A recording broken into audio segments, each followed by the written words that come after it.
आप देख रहे हैं BRC 24 न्यूज। अब खबर नमस्कार, आप देख रहे हैं BRC 24 न्यूज। आपके साथ मैं हूं ब्रिजराज चौरसिया। उत्तर प्रदेश के जौनपुर जिले के रामपुर थाना क्षेत्र से बड़ी खबर आ रही है। आइए देखते हैं BRC 24 न्यूज ब्यूरो कार्यालय से हमारे रिपोर्टर कमलेश यादव की यह रिपोर्ट।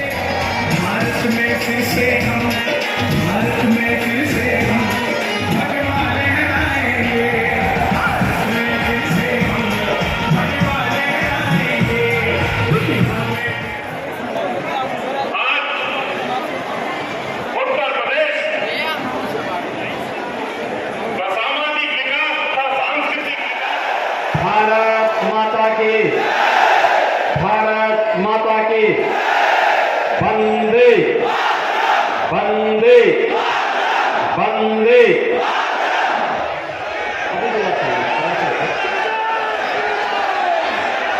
भारतीय जनता पार्टी के मछली शहर के जिला के अध्यक्ष श्री रामविलास पाल जी, जिलाध्यक्ष भदोई श्री दीपक मिश्रा जी, लोकप्रिय सांसद और मछली शहर संसदीय सीट पर भारतीय जनता पार्टी के प्रत्याशी JBP सरोज जी, भदोई संसदीय सीट पर भारतीय जनता पार्टी के लोकप्रिय प्रत्याशी लोकप्रिय विधायक श्री विनोद बिंद जी, मंच पर उपस्थित जिलाध्यक्ष सुहेल देव राजभर पार्टी श्री ब्रिजभान राजभर जी, जिलाध्यक्ष अपना दल श्री लाल बहादुर पटेल जी, हमारे लोकप्रिय विधायक श्री अवधेश सिंह जी फिर से यहां खींच करके लेके आ गया है। आपके इस स्नेह के लिए मैं हृदय से आपका अभिनंदन करता हूं। बहनों और भाइयों, लोकसभा चुनाव के 5 चरण संपन्न हो चुके हैं। छठे चरण में आपको ही मतदान करना है। मुझे अब तक देश के अंदर 12 राज्यों में चुनाव के कार्यक्रमों को बहुत नजदीक से देखने का अवसर प्राप्त हुआ है और मैं दावे के साथ कह सकता हूं, देश के अंदर जो रुझान है, देश के अंदर जो उत्साह है, देश के अंदर जो उमंग है, वो उमंग एक ही नारे के साथ गूंज रहा है, एक ही स्वर गूंज रहा है और वह है कि फिर एक बार, फिर एक बार, फिर एक बार और अब की बार, अब की बार, अब की बार। बहनों और भाइयों, जब हम अब की बार 400 पार की बात करते हैं तो सही बोलो, मैं तो समाजवादी पार्टी को और क्षेत्रीय दलों को, कांग्रेस और उसका इंडी गठबंधन जितने हैं, इन सबको चक्कर आने लगता है, क्योंकि न तो समाजवादी पार्टी 400 सीटों पर चुनाव लड़ रही है और नहीं TMC 400 सीटों पर चुनाव लड़ने लायक ही है। TMC का तो नाम आपने पहली बार सुना होगा ना, पहली बार। बहनों और भाइयों, TMC के लोग क्या बोलते हैं? कहते हैं इस साधु संतों को मार के भगा देना चाहिए। क्या आप इसको स्वीकार करेंगे? क्या अरे कहां से सब ये मारीच और सुभाव आ गए हैं जो विश्वामित्र की यज्ञ साधना को विध्वंस करना चाहते हैं। अरे मारीच और सुभाव को तो राम लक्ष्मण ने त्रेता युग में ही स्वाहा कर दिया है। राम नाम सत्य है हो गया है और अब उसका परिवर्तित नाम जो आना है तो मोदी जी ने पहले ही अयोध्या में रामलला को विराजमान कर दिया है। तो कहां से TMC आ गई? और समाजवादी पार्टी की स्थिति देखो, आपने कल देखा होगा समाजवादी पार्टी का नजारा। 14 में हारे, 17 में हारे, 19 में हारे, 22 में हारे, 24 में हारने जा रहे हैं। लेकिन अगर बहनों और भाइयों, आपने देखा होगा उनकी उदंडता को और अनुशासनहीनता को, यानी उनका जो नारा है, कल का नजारा भी वो था, उसी प्रकार का था। जैसा नारा वैसा नजारा। आपने देखा होगा जब ये थे, सपा का है एक ही नारा, जो खाली प्लॉट देखो वह है हमारा, यही बोलते थे ना ये लोग। जिस किसी का होता था कब्जा कर लेते थे। और तो जैसे ही मार्च 2017 में मुझे मोदी जी ने, भारतीय जनता पार्टी ने प्रदेश का मुख्यमंत्री बनाया, मैंने अगले 24 घंटे की एक सीमा दी थी। मैंने कहा 24 घंटे में अवैध कब्जे अगर नहीं हटे तो फिर बाप दादाओं की संपत्ति से भी उन्हें वंचित रहना पड़ेगा। और आपने देखा होगा अगले 24 घंटे के अंदर सपा के कुंडा के सारे कब्जे हो गए थे। आपने देखा होगा अब तो ये समाजवादी पार्टी चुनाव लड़ने लायक नहीं। कल देख रहे होंगे कैसे धीमा कुश्ती हो रही थी इन लोगों में मंच पर आपस में। अरे जो पार्टी अपने नेता का सम्मान नहीं कर सकती है, जो पार्टी अपने बड़ों का, छोटे बड़ों का ख्याल न रख सकती हो, लिहाज न रखती हो, वह सभ्य समाज के हिस्से तो नहीं है। लेकिन क्या उनको सत्ता में आने का अधिकार होना चाहिए क्या? होना चाहिए क्या? और जो कारनामे यहां पर समाजवादी पार्टी के थे, वही कारनामे वेस्ट बंगाल में टीएमसी के हैं।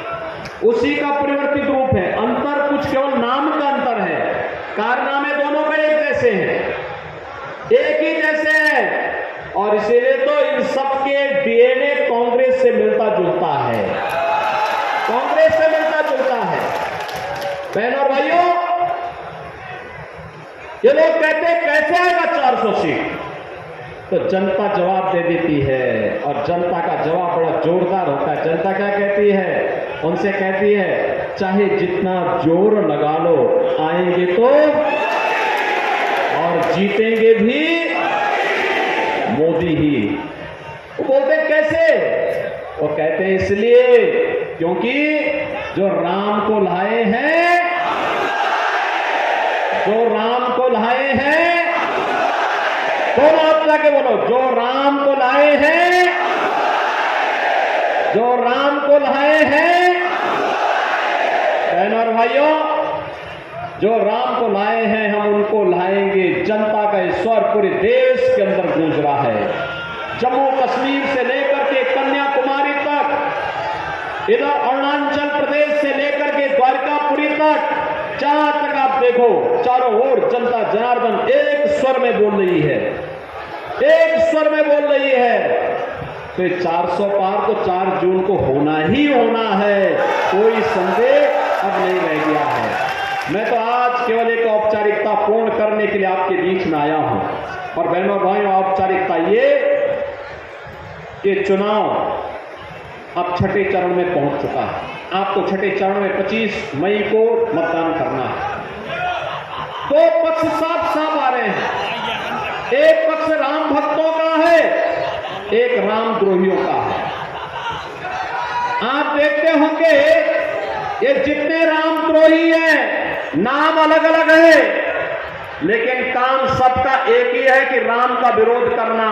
और राम का विरोध करते करते ये भारत का विरोध करते हैं, हिंदुओं का विरोध करते हैं, दलितों का विरोध करते हैं, पिछड़ों का विरोध करते हैं, आम जनता का विरोध करके ये वही लोग हैं जिन्होंने दुनिया के अंदर भारत के सामने पहचान का संकट दिलाया, क्या पैदा किया था।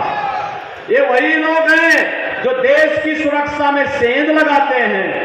ये वही लोग हैं जिन लोगों ने बेटी और व्यापारी की सुरक्षा में सेंध लगाई थी। ये वही लोग हैं जो राम भक्तों पर गोली चलाते हैं और माफिया के मरने पर मातम मनाते हैं। आपने देखा होगा ना, आपने देखा होगा एक माफिया अभी राम नाम सत्य है वह है, और प्रदेश को तो ये था कि भाई चलो एक बला समाप्त हुई, लेकिन सपा के लोग आंसू बहा रहे थे। मैंने एक सपा के नेता से पूछा, मैंने कभी तुम्हें प्रदेश की जनता के लिए, गरीबों के लिए, किसानों के लिए, दलितों के लिए, वंचितों के लिए, पिछड़ों के लिए आप लोगों को आंसू बहाते हुए नहीं देखा। आखिर ये सब क्या कारनामा है? कहा साहब यही तो हमारे कारण थे जिनके कारण हम वसूली करते थे। तो वसूली के सारे अड्डे आप एक एक करके ध्वस्त हमारे कर देंगे तो हम लोग तो पाकिस्तान की तरह भीख मांगते हुए दिखाई देंगे। मैंने कहा देखो, तुम्हें कोई भीख भी नहीं देने वाला है, क्योंकि तुम्हारे कारनामे ऐसे हैं जिस घर में जाओगे तो कोई बहन और कोई बेटी, कोई माता वहां जूता और चप्पल लेकर के दौड़ाएगी, क्योंकि तुम्हारे कारनामे ऐसे रहे हैं। कोई तुम पर विश्वास नहीं करने वाला है। इन्होंने उत्तर प्रदेश के सामने पहचान का संकट खड़ा किया था। उत्तर प्रदेश का हमारा नौजवान भदोही का हो या मछली शहर का, आजमगढ़ का हो या गाजीपुर का, जब यहां से बाहर जाता था तो पहचान का संकट माफिया इनके सामने खड़ा कर देते थे। लोग कहते थे उत्तर प्रदेश से, अरे बाप रे बाप, जहां से माफिया है, लगता है तुम भी उसी माफिया से जुड़े हो। नहीं भाई, कमरा नहीं देंगे, यही बोलते थे लोग, नहीं देंगे, मना कर देते थे, सबकी निगाहों से देखते थे। बहनों और भाइयों, आज आप जाएंगे पूरे देश के अंदर, कहीं भी जाएंगे, लोग कहेंगे अच्छा अब यूपी से हैं, अयोध्या की धरती से हैं। रोज आपको लोग गले से लगाते हैं, सिर आंखों पर बिठाते हैं, काशी की धरती से हैं, मां विंध्यवासिनी की धरती से हैं। और यही कारण है अयोध्या के नाम पर, यूपी के नाम पर, मोदी जी के नाम पर आज आपको लोग सम्मान देने का काम करते हैं। एक समाजवादी पार्टी थी जिसने पहचान का संकट खड़ा किया, और एक भारतीय जनता पार्टी है जिसने आपका सम्मान बढ़ाने का काम किया है। मोदी जी ने दुनिया के अंदर आपके सम्मान को बढ़ाने का काम किया है, देश की सीमाओं को सुरक्षित किया है। मुझे याद है यही संकट मोचन मंदिर काशी पे हमला हुआ था, मुझे याद है अयोध्या में राम जन्मभूमि पर आतंकी हमला हुआ था, मुझे याद है जब अयोध्या, काशी और लखनऊ की कचहरियों पर हमला हुआ था।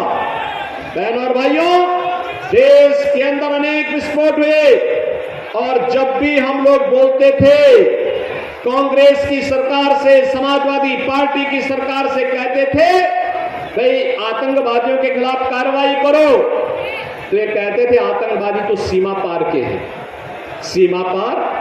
हम भौचक रहते थे, हम कहते थे भाई ये इतना साधन संपन्नता किस बात के लिए है अगर हम अपने नागरिकों को सुरक्षा नहीं दे सकते। बहनों और भाइयों, ये अपराधियों के सामने, माफियाओं के सामने, आतंकवादियों के सामने घुटना टेकने वाले लोग हैं। और आज आप देखते होंगे आतंकवाद भी मोदी जी के नेतृत्व में समाप्त हुआ, नक्सलवाद भी समाप्त हुआ। अब तो पटाखा भी थोड़ा जोर से फट जाए ना तो पाकिस्तान सबसे पहले सफाई देता, कहता साहब मेरा हाथ नहीं है, तो कहता मेरा हाथ नहीं है, क्योंकि उसे मालूम है ये नया भारत है, छेड़ेगा नहीं, लेकिन कोई छेड़ेगा तो छोड़ेगा भी, पाताल लोक से भी निकाल करके और फिर जहन्नुम की तरफ भेजने का काम करेगा। और इसीलिए कोई अब भारत को छेड़ता नहीं है। बहनों और भाइयों, विकास के लिए कहना ही क्या है। आज भदोही की कालीन दुनिया के अंदर एक बार फिर से धूम मचा रही है। यह है भाजपा की सरकार का कार्य। आज हाईवे से आपका जुड़ाव हो गया है, रेलवे की बेहतरीन कनेक्टिविटी भी है, इधर काशी विश्वनाथ धाम और इधर मां विंध्यवासिनी का धाम, दोनों हमारी शोभा बढ़ा रहे हैं और दोनों पर हर सनातनी को गौरव की अनुभूति होती है। उधर अयोध्या धाम अभी तीनों का हो गया है, तो यदुवंशी थोड़ा ठीक ढंग से जागरूक हो जाए तो हम यदुवंश कुलभूषण भगवान श्री कृष्ण की जन्मभूमि की तरफ भी बढ़े। मैं बोलना चाहता हूं समाजवादी पार्टी के अध्यक्ष से, मथुरा के मुद्दे पर वे हमेशा उनका मुंह क्यों बंद हो जाता है? क्यों बंद हो जाता है? अपने को यदुवंशी कहेंगे, लेकिन जब भगवान श्री कृष्ण की जन्मभूमि की बात आएगी तो इनको वोट बैंक की चिंता होने लगती है। वोट बैंक की चिंता। कोई भाइयों बहनों, देश की कीमत पर, आपकी आस्था की कीमत पर वोट बैंक की राजनीति करने वालों की जमानत जब्त कराने का यह सबसे अच्छा अवसर है। और इसीलिए मैं आया हूं। आज तो मेडिकल कॉलेज बन रहे हैं, आज तो विश्वविद्यालय बन रहे हैं। हमने मिर्जापुर में भी आपको एक विश्वविद्यालय दिया है मां विंध्यवासिनी के नाम पर। इधर मिर्जापुर कमिश्नरी के लिए मेडिकल कॉलेज भी दिया है। देश के अंदर बड़े बड़े संस्थान खड़े हो रहे हैं, आईआईटी बन रहे हैं, आईआईएम बन रहे हैं, triple IT, NIT, world class university का निर्माण हो रहा है। हर घर नल की योजना लागू हो रही है और नल से शुद्ध जल उपलब्ध करवाने का काम भी हो रहा है। याद करिए, इस सपा के समय में राशन माफिया भी थे। आज 80 करोड़ लोगों को देश के अंदर राशन की सुविधा फ्री में मिल रही है। 50 करोड़ लोगों को 60 करोड़ लोगों को 5 लाख रुपए की आयुष्मान भारत की सुविधा मिल रही है। वे कहीं भी जाके उपचार करा सकते हैं, फ्री में उपचार करा सकते हैं। 50 करोड़ लोगों के घर में जनधन अकाउंट खुल गए हैं। किसानों को किसान सम्मान निधि, और बहनों और भाइयों, हर घर में शौचालय का निर्माण, उज्ज्वला योजना का कनेक्शन। और यूपी में तो हमने एक व्यवस्था की है बहनों और भाइयों, 10 करोड़ लोगों को मोदी जी ने फ्री में उज्ज्वला योजना का रसोई गैस का कनेक्शन दिया है। और हमने व्यवस्था की है, होली और दीपावली में उत्तर प्रदेश सरकार की तरफ से हम फ्री में एक भरा हुआ सिलेंडर इन घरों को उपलब्ध करवाएंगे। मोदी जी ने कहा है 70 वर्ष से ऊपर के हर एक बुजुर्ग को हर वर्ष 5 लाख रुपए की स्वास्थ्य बीमा का कवर देंगे। 5 लाख रुपए की फ्री में स्वास्थ्य की सुविधा उपलब्ध करवाएंगे। 4 करोड़ गरीबों के मकान बन गए हैं। बाकी जितने बचे हैं 4 जून को फिर एक बार मोदी सरकार आने के बाद यह भी काम सभी लोगों का एक एक मकान बनेगा। बहनों भाइयों, यहां सम्मान भी है, सुरक्षा भी है, विकास भी है और गरीब कल्याण भी है। विरासत और विकास का यह अद्भुत संगम मोदी जी के नेतृत्व में आत्मनिर्भर और विकसित भारत की परिकल्पना को साकार कर रहा है। और इसीलिए आज हम सब आपके बीच आए हैं। आपने देखा होगा ये समाजवादी पार्टी के लोग, कांग्रेस के लोग अभी क्या करने जा रहे हैं? आप ही के वोट से कह रहे हैं आप वोट दीजिए। ये क्या कह रहे हैं? आप वोट दीजिए और ये वोट देने की कीमत आपसे क्या इसका बदले में देंगे? कहते हैं सरकार बनते ही हम वरासत टैक्स लगा देंगे। वरासत टैक्स का मतलब आप जान गए? वरासत टैक्स का मतलब है इनका कि आपके बाप दादों ने, आपके पूर्वजों ने जो संपत्ति बनाई होगी अपने खून पसीने से, उस संपत्ति में से आधा हिस्सा ये इंडी गठबंधन कांग्रेस और समाजवादी पार्टी के लोग ले लेंगे और फिर उस संपत्ति को बांग्लादेशी, पाकिस्तानी, अफगानिस्तानी जो घुसपैठी आए हैं उनमें बांटने का काम करेंगे। क्या आप आपको स्वीकार है क्या? ये क्या आपको स्वीकार है क्या? अरे भाइयों बहनों, ये इनके अंदर औरंगजेब की आत्मा घुस गई है, औरंगजेब की आत्मा। हमें अब स्वतंत्र भारत में औरंगजेब को जीवित नहीं होने देना है।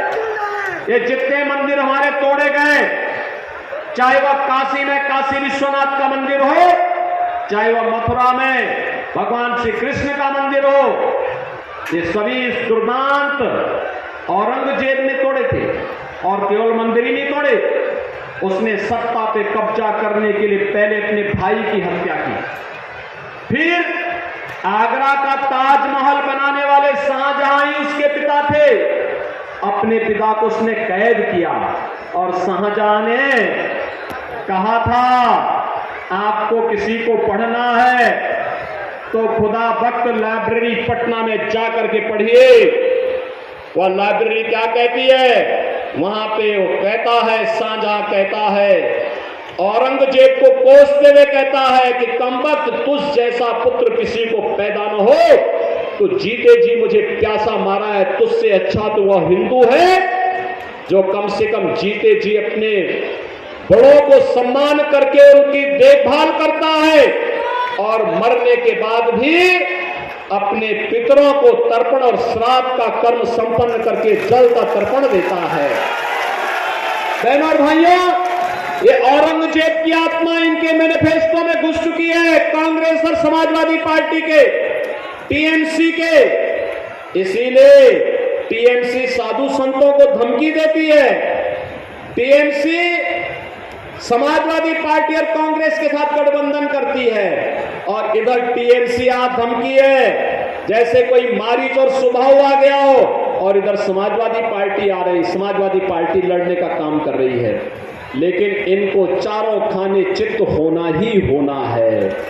होना है ना? होना है ना? क्योंकि ये भारत नया भारत है। औरंगजेब के जजिया कर वरासत टैक्स औरंगजेब का जजिया कर है। ये जजिया कर हम स्वीकार नहीं करेंगे। करेंगे स्वीकार? आप करेंगे? बहनों और भाइयों, इसीलिए मैं आ रहा हूं, इसके लिए झूठ बोलेंगे जिससे इनको लूटने का माध्यम मिल सके। हमें बहकना नहीं है। मोदी जी ने किया है और मोदी जी का नेतृत्व ही आपके लिए काम करेगा। इसीलिए मैं आपसे अपील करने के लिए आया हूं। भारतीय जनता पार्टी और एनडीए ने श्री बीपी सरोज को मछली शहर से अपना प्रत्याशी बना करके आपके बीच भेजा है और भदोही से भारतीय जनता पार्टी एनडीए ने डॉक्टर विनोद बिंदु को अपना प्रत्याशी बना करके भेजा है। इन दोनों प्रत्याशियों को विजयी बना के भेजेंगे। दोनों हाथ पा करके भेजो। जितनी भारी संख्या, जितनी भीषण गर्मी है, उतनी भारी संख्या आपकी है। सचमुच अभिनंदनीय है। इतनी भीषण गर्मी में भी आपका उत्साह अभिनंदनीय है। दोनों हाथ पा करके मुझे आश्वस्त करिए, दोनों को जिता के भेजेंगे। मछली शहर से भी और भदोही से भी भेजेंगे। लेकिन इसके लिए आपको दो काम करना पड़ेगा। करेंगे? पीछे तक बताओ, करेंगे? नंबर 1, आज कल और परसों 2 दिन का समय है। आप में से कितने लोग हैं जो ये 2 दिन यानी 23, 24 और 25 3 दिन का समय देश के लिए देने के लिए कितने लोग तैयार हैं? कितने लोग तैयार हैं? देंगे? हमें देश की खातिर अच्छी सरकार बने, इसके लिए मैं आपसे अपील करूंगा कि कल और परसों आप में से हर व्यक्ति 10-10 घर जाकर के कमल खिलाने का अपील जनता जनार्दन से करेंगे। क्या बोलेंगे? कहेंगे आत्मनिर्भर और विकसित भारत के लिए फिर से कमल खिलाना है। क्या बोलेंगे? विकसित भारत के लिए कमल खिलाना है। ठीक है? और 25 को उन सभी 20 परिवारों को। फिलहाल इस खबर में इतना ही। प्रदेश एवं जनपद की खबरों के लिए देखते रहें BRC 24 न्यूज। अब खबर दिखेगी।